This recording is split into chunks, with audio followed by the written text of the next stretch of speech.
I'm Lucy Dunn, and I'm here with Anthony Warner, aka The Angry Chef. We're here just to talk about his new book, The Angry Chef, Bad Science and the Truth About Healthy Eating. Anthony, you're very famous on the internet. Tell me how it all started and what you do. And okay, I started a blog essentially about 18 months ago, born out of a frustration I had with sort of messages in the world of food and sort of diet culture and food and health links that were being made by bloggers on the internet. And I created a character called the Angry Chef, who originally was supposed to be anonymous, but sort of grew into something else, and it just, I'm not quite sure why, and I'll probably never understand why, but it became quite popular quite quickly. Very quickly I was asked to write a book, and it really sort of covers pseudoscience and bad science in the world of food, and tries to just put give people a bit of clarity about diets. I mean, there's so much confusion about diet and what we should and shouldn't be eating, and I just wanted to try and sort of lay to rest some of the myths, and also just try and make life a bit less stressful for people when it comes to their food choices. And be funny about it, and just clear as well, clear to the point, very clear, I think. Yeah, I try to be funny. You are funny, Anthony. Because I just think that's a good way of getting the message across. Yes. That the people on the internet who are sort of selling pseudoscience, essentially, they have a more interesting message, because they'll say kale can cure disease, and they'll say, you know, that all disease is caused by eating cheese, or whereas the actual sensible messages about food are a bit boring, like eat a balanced diet and maybe have a bit of fibre or something like that. And so I always sort of took that as a challenge to try and make the boring, sensible messages more interesting, and I do that with humour and just sort of ranting occasionally and saying things that a lot of more qualified people are slightly worried about saying, perhaps. So one of your essentials messages is that moderation is everything. I think not worrying too much about it is everything, and trying to eat a varied diet and a balanced diet, and try lots of different stuff, and don't just eat one thing. Or don't just eat. Eat. There's so many foods we can choose from.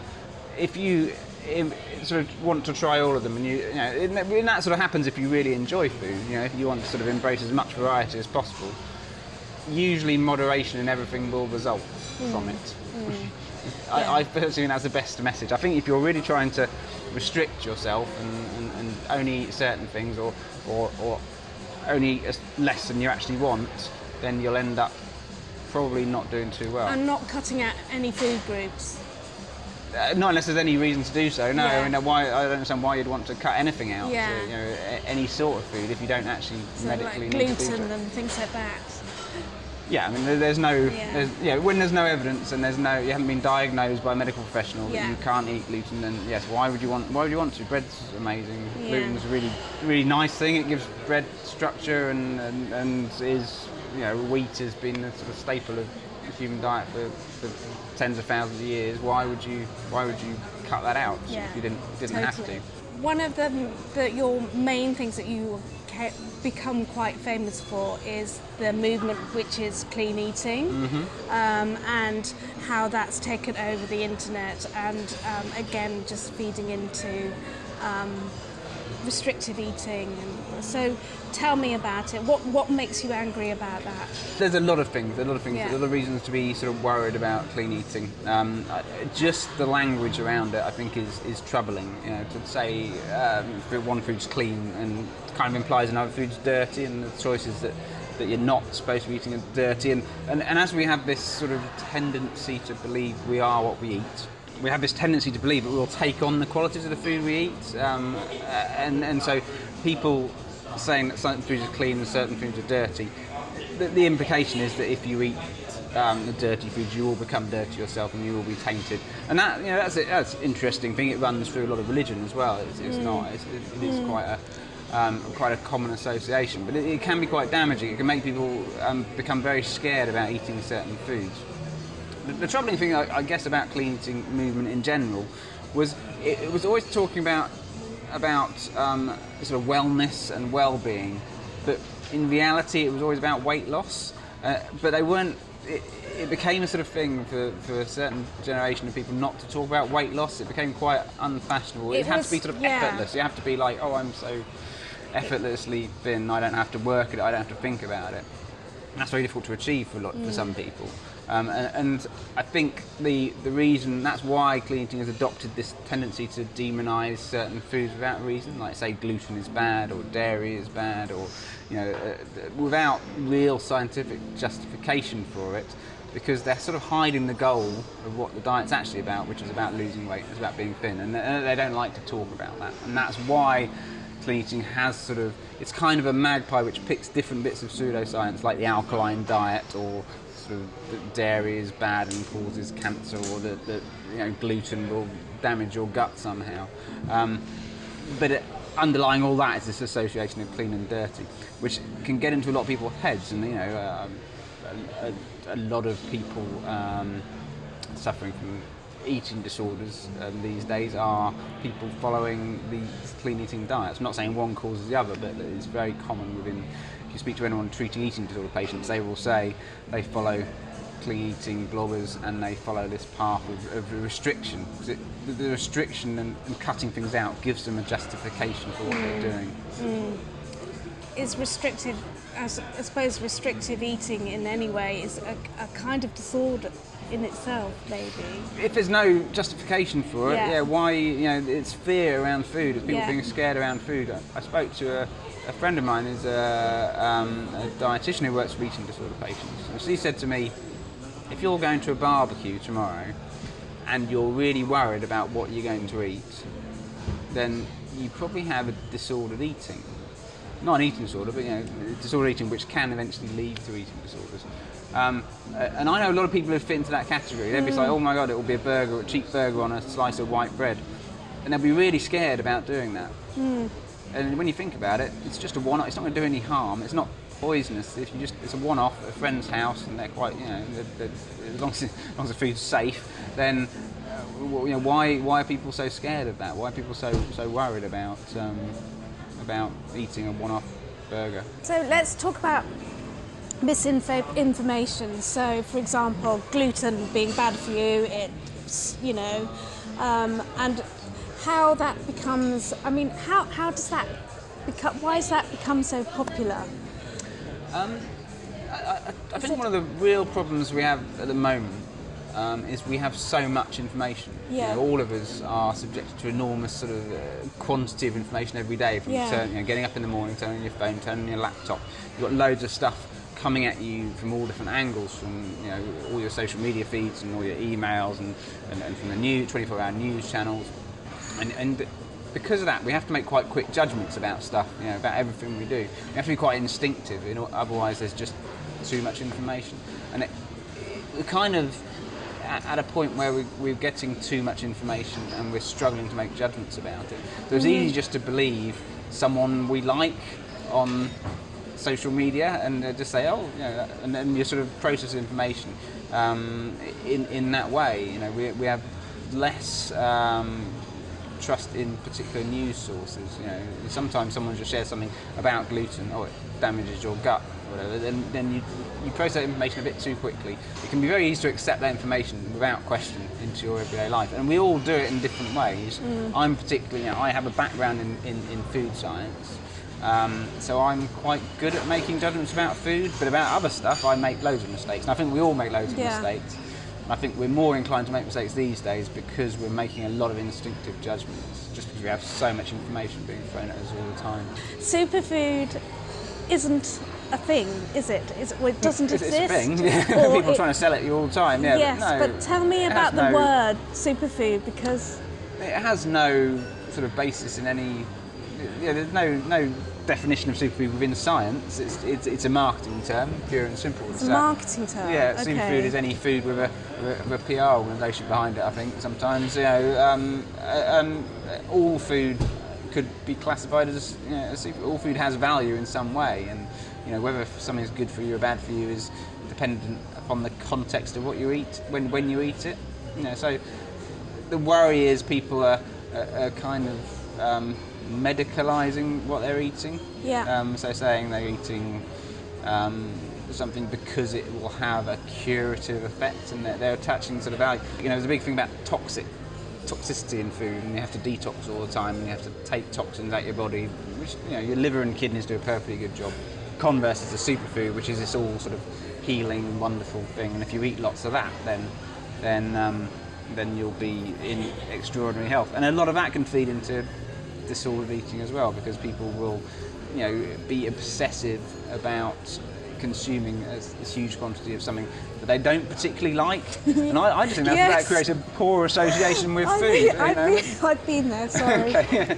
I just think it creates. You know, food should be about enjoyment. You know, and I think we should eat a wide variety of different stuff. Yeah. I don't think there's anything within the superfood category that I'd say never eat that, because you know, try it. Still if good. you like it, eat it again, but don't base why you're eating it on. But they're not going to rescue you, or just keep. They're not going to give you crime-fighting superpowers. They're just like good food. They're just good for you foods. If you like them and you think they taste good, and then eat them. But otherwise, you know. Okay. I know. And a lot of, not all of them, but a lot of them are things you really have to seek out. You know, they're difficult things to buy, or they're expensive things to buy. And a lot of that comes from. A lot of that's about status signaling. It's about showing people, using food to sort of show what sort of person they are. While you're on the subject of hard to find food and superfoods in general, you sent us out shopping for a bag of food that you wanted to sort of talk us through and just tell us the real story behind them. So, first one is kale. Yeah. I love a bit of kale. I know, I have a trouble relationship with kale. I'm not allowed to eat kale anymore. No, of course you can. Thank you. Okay. Like I said, you can eat anything you want if you like it, if you enjoy it. I have a trouble relationship with kale. I mean, for me, growing up, it was kind of like the vegetable that in January when nothing else would grow that you'd have, and I just don't like it, if I'm really honest with you. And I always actually eat a variety of different things. But, you know, I've been a chef for quite a long time, and I can't make something out of kale that I particularly like.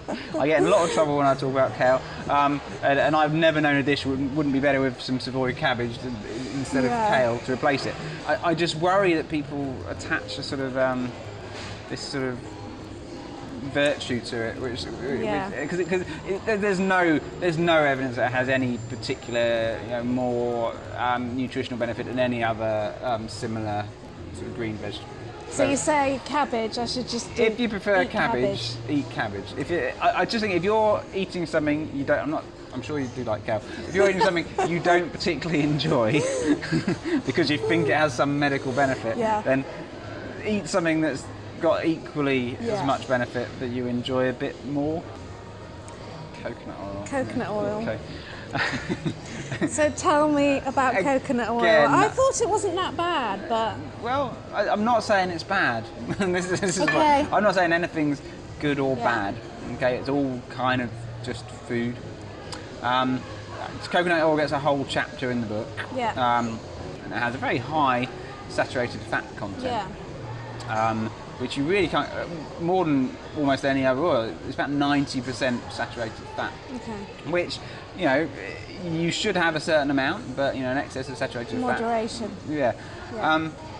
But all the claims, all the health claims associated with extra virgin coconut oil, I can't find any basis in fact for. So the people say it's a fat-burning fat. That's not necessarily true. I mean, it has a certain number of something called medium chain triglycerides in, but only quite a small number. And then they have been tested and shown that they can increase your metabolism and help you burn a small number of extra calories. But actually, you know, all fat is a very calorie dense food. You should have fat in your diet, but all fat is very high in calories. People eat coconut oil as a weight loss strategy. They have a spoon of it and eat it as a weight loss strategy, which is just odd.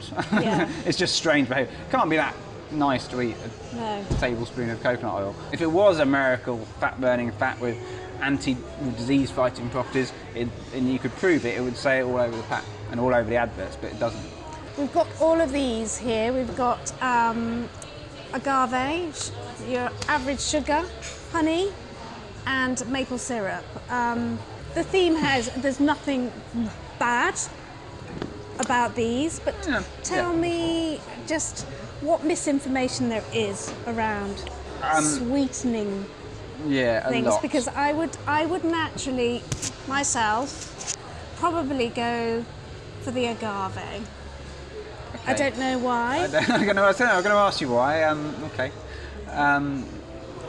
It looks healthier to me. It looks healthier. Okay, good. We all eat too much sugar. Okay, well, not we all eat too much. Most of us eat too much sugar. Statistics show that most of the population are eating too much sugar, getting too many of their calories through refined sugar alone, which is a bad thing. I think recommendations are around about 5% of your calories from refined sugar is about the maximum you should be. Which means you can have some, you can get some in your diet, and if you enjoy, nice sticky toffee pudding or something like that, then go for it, and that's great. But what's happened is sugar's become demonised by a lot of people, especially on sort of online bloggers, and a number of books about how you should quit sugar and you should give up eating all sugar, which there's no evidence that that's what you should be doing. It's naturally in so much of what we eat. If you wanted to completely quit sugar, you would have to never eat any vegetables and not eat any fruit. You'd have to give up milk, because there are sugars in all those things. You'd be eating fat. I mean, even in there's even some stored in muscle. But there is a difference between sugar in fruit and sugar in vegetables than sort of refined sugar. But because of this desire to give up sugar completely, these sort of products have been sort of touted as a replacement. So if you want to quit sugar, you'll have agave or maple syrup or honey or something like that as a replacement. But all these things are refined sugar. There's a class issue around sugar, even to the point where you talk about sugar-sweetened drinks, okay, and obviously everyone's saying that people shouldn't drink sugar-sweetened drinks because they're bad for you. And there's some evidence that a diet high in sugar-sweetened drinks will contribute to people being overweight and various metabolic problems. There's very good evidence about tooth decay as well. So maybe there's something in that.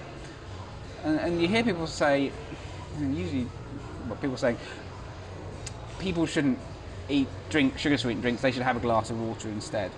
Why don't they have a glass of water instead? And the obvious answer for me is, well, because they enjoy them. That's something that gives people pleasure in their life. But it's not a very middle-class pleasure sometimes. And people do dangerous. Most people have a glass of wine on a Friday night, and that's fine. But they'll then judge other people for having a can of Coke. Now, wine's not good for you. I'm sorry, unfortunately. Kind of justify that and go, that's for me, and that's something I enjoy doing. And maybe that's because that's a little bit more of a middle class pleasure than a sugar sweetened drink, which is kind of what young people do.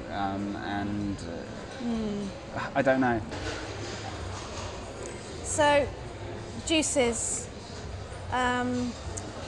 You asked us to get these, wheatgrass and cold press. Tell me, what are your thoughts on juices? Because they are a shortcut to meals nowadays, meal replacements. I think that's probably what my problem is. If you enjoy them, if you think this is the best tasting, it might be fine. I don't know. If you think that's the best tasting thing, then fine, have some. I'd prefer to eat the vegetables on there, to be honest. It seems like a more pleasurable experience. So I guess that's the struggle. It's kind of I was outside a juice bar the other day, yesterday in fact, and a bloke walked past me and he was drinking something similar looking to that, and he took a sip of it and goes, "Oh God, that's disgusting." But he carried on drinking and said, "Doing me loads of good though." And I thought, well, so would eating some vegetables, so would having some fruit, so would having a salad. If you're kind of like you're so desperate to get that nutrition inside of you in some sort of format like that, then there's a problem there with Yeah. your eating. I think you've got bigger issues to address.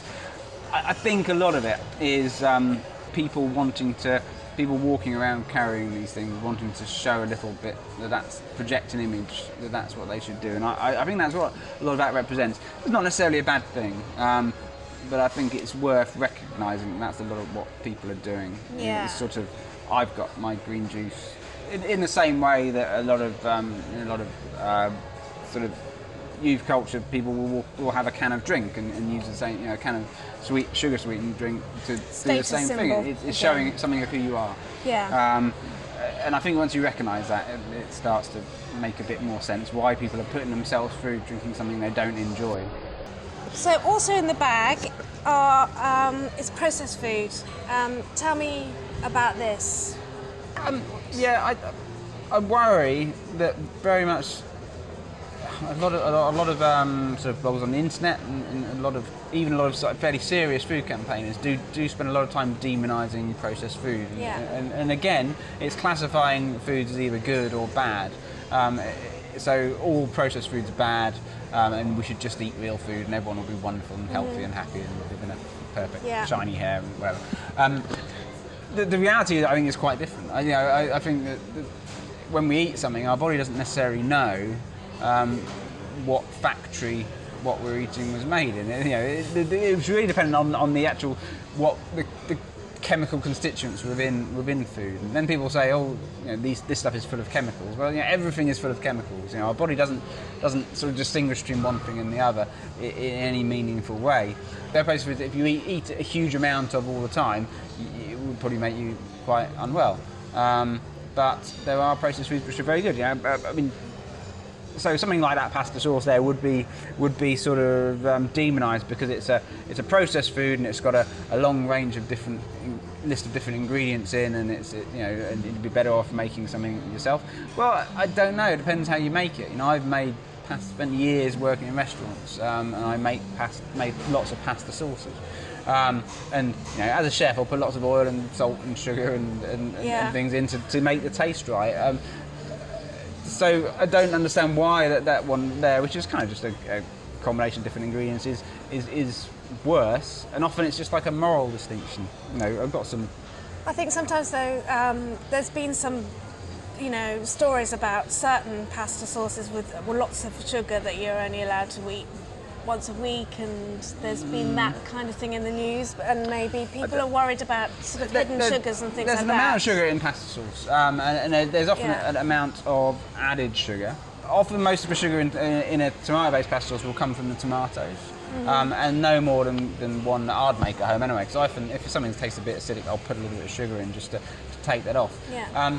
But I think you missed the fact that things like pasta sauces are a really convenient option for a lot of people and a real benefit. And when people are using that in their life, you don't want to be making them feel guilty about doing that, because feeling guilt and stress about what food you're eating is going to be far more harmful to health than almost anything. You're demonising particular food groups that are really important in people's lives. We're all really busy and we all lead lives, and we don't have time to spend the entire day carefully crafting a salad out of chia seeds and the people projecting an image on Instagram are like people who have an enormous amount of time to spend, and they're kind of like all day working in their perfect kitchens, arranging bits of lettuce on a plate. We don't all have time to do that, and something like that can be a really good option to provide a perfectly healthy meal on the table for a reasonable amount of money. And if you're demonising that, I think that's quite upsetting for a lot of people. Okay.